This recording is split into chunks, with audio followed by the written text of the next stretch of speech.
మీరు మొట్టమొదటిసారిగా ఏ వయసులో పాటలు రాసి ఉంటారు? నేను నా 10th నుంచి నేను ట్రై చేస్తున్నా సార్. రాయాలని తపన ఉంది సార్. బట్ పల్లవం అంటే ఏంది, చరణం అంటే ఏంది, అసలు ఏం రాస్తే ఇట్ అవుతుందో తెలియదు సార్. ప్రయత్నంలోనే ఉన్నా.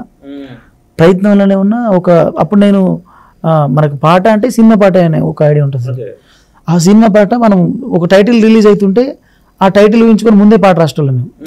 అప్పుడు ఇంట్రొడక్షన్ సాంగ్స్ ఫేమస్గా సార్, హీరోకి ఇంట్రొడక్షన్ సాంగ్. సో ఇట్లా పలానా హీరో అన్నప్పుడు ఆ హీరోకి ఇంట్రొడక్షన్ సాంగ్ ట్రై చేస్తుండే. ఇట్లా పోల్చుకొని చూస్తుండే. ఆ సినిమా రిలీజ్ అయినాక ఆ పాట కంటే మన పాట బాగుందని నన్ను నేను అప్రిషియేట్ చేసుకుంటాను. ఇట్లా ఇది కాస్త మనం కూడా మ్యాచ్ అవుతున్నాం అనుకుంటే అట్లా మేము మా 10th తర్వాత స్కూల్లో ఏమైనా పాటలు పాడేవాళ్ళ? స్కూల్లో ఏ క్లాస్ బోర్ కొట్టినా నేను మా బ్రదర్ సార్, మా రామ్ లక్ష్మణ్ సార్, మేము ట్విన్స్ సార్. ట్విన్స్, మా అన్న సింగర్, నేను రైటర్. సినిమాల్లో కూడా రామ్ లక్ష్మణ్ వీళ్ళిద్దరు కామల పిల్లలే, కానీ వాళ్ళు ఫైట్ మాస్టర్స్గా రాణించారు. ఇప్పుడు పాటల పరంగా కూడా ఒక జంట ఉన్నారన్న ట్విన్స్ సార్. అయితే ఏ క్లాస్ బోర్ కొట్టినా మనం పాడించేటోళ్ళు, ఏ సార్ లేకుండా మనం పాడించేటోళ్ళు. చిన్నప్పటి సందే పాట మాతో ప్రయాణం అయింది. కానీ మేమిద్దరం మధ్యలో డిసైడ్ ఏంటంటే సార్, ఒక స్టేజ్కి వచ్చాము.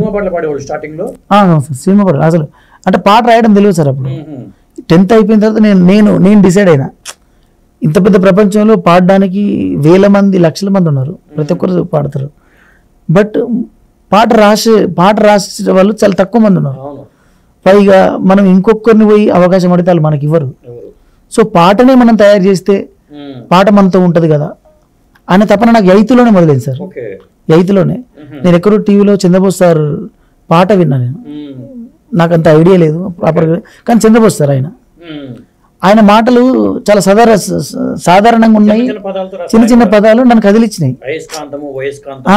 చిన్న పదాలు అవి ఎక్కడ పుస్తకం చదవనవసరం లేదు. అప్పుడు ఆ సార్ పాట నన్ను బాగా ఇన్స్పైర్ చేసింది సార్. అంటే పుస్తకం చదివితేనే పాట రాస్తారు అనే భ్రమ పోయింది నా నుండి. జీవితం చదివితే పాట రాయొచ్చు అని అర్థం చేసుకున్నాను. మన పుస్తకం చదివి కూడా జీవితమే కదా సార్ చెప్పేది. సో అందుకనే జీవితం చదివి జీవితాన్ని రాయొచ్చు కదా అనే ధైర్యం సార్ పాటలు ఇచ్చినాయి నాకు. సో అక్కడ నుంచి నేను డిసైడ్ అయిపోయి, అందుకనే మనం కూడా పాట రాయొచ్చు అనే కాన్ఫిడెన్స్ వచ్చింది. ఇంకా ప్రయత్నం చేస్తున్న టైంలో ఇట్లే సార్ ఇంట్రొడక్షన్ సాంగ్స్ మేము. అవును సార్, అప్పటి నుంచి సార్. యాక్చువల్లీ మా బ్రదర్ లేకుండా నేను ఇస్తున్న ఫస్ట్ ఇంటర్వ్యూ అనుకుంటేది బహుశా. అవును సార్, ఇప్పటివరకు మేము అన్ని కలిసి చేసింది.